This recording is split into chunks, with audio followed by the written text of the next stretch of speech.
नमस्कार, आप देख रहे हैं मॉर्निंग अपडेट। मॉर्निंग अपडेट में आप सभी का हार्दिक स्वागत है। बिहार के जहानाबाद से इस वक्त की बड़ी खबर। बिहार के जहानाबाद में एक बार फिर भीड़ द्वारा पिटाई से बुरी तरह घायल हुए युवक की इलाज के लिए पीएमसीएच ले जाते समय रास्ते में मौत हो गई। घटना फाखुराबाद थाना क्षेत्र के फौलादपुर गांव की है। इस मामले में मृतक मोहम्मद नसीम के पिता के बयान पर पास के ही गांव नीरपुर के रहने वाले 2 लोग नामजद सहित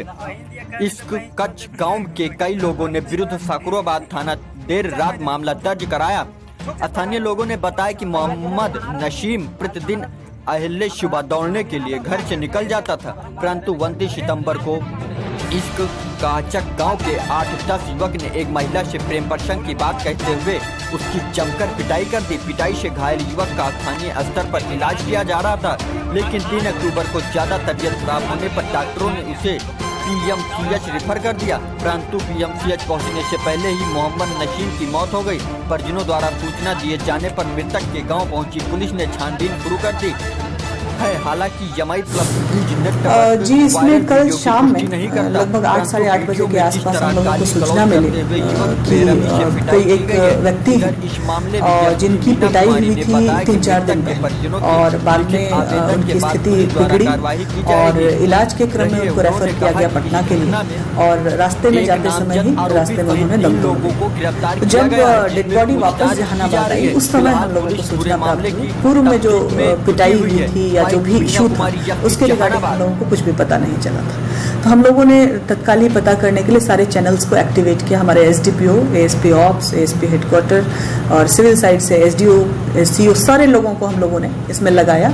चूंकि मामला गंभीर हो सकता था विधि व्यवस्था के दृष्टिकोण से, तो तत्काल ही कार्रवाई करते हुए हम लोगों ने उनके परिजन को आइडेंटिफाई किया और उनको जो भी घटना हुई थी उसके संदर्भ में उनको आवेदन प्राप्त करके उनमें 302 के तहत हत्या का मुकदमा दर्ज किया गया है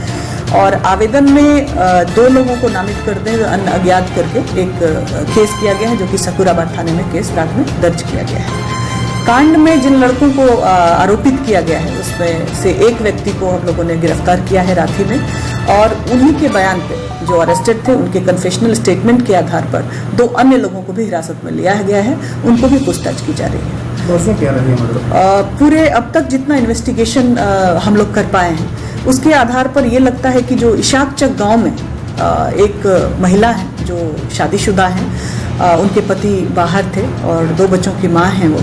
और संभवतः इस लड़के की जो मृतक है उससे उनकी बातचीत होती थी और घटना की तिथि को जिस दिन मारपीट हुई थी ये उस महिला के घर में अनाधिकार प्रवेश करने का प्रयास किए थे, जिसको गांव के लड़कों ने